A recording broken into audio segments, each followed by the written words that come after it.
Welcome to this quick guide on how to enable inbox messages from your followers on the Pinterest app using your PC with the latest update.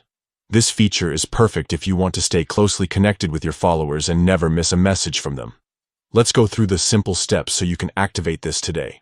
First, open the Pinterest app on your PC and make sure you are logged into your account. Once you're on the main page, look to the left side of the screen where the menu is located. Find and click on the option labeled Settings. After entering Settings, look for the section called Social Permissions. This is where you control how other users interact with you, including messaging options. Under the Messages category, you'll see an option next to Followers. Click on the Edit button right beside it. This will open a window with different message settings for your followers. Here, you want to select the option labeled Inbox.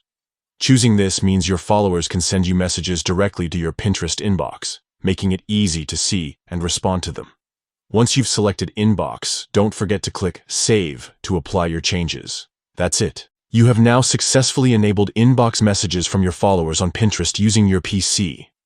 With this update, communicating with your followers becomes more straightforward and convenient. You'll be able to engage with your community in a more personal way, sharing ideas and conversations effortlessly. Give it a try and enjoy a new level of interaction on Pinterest.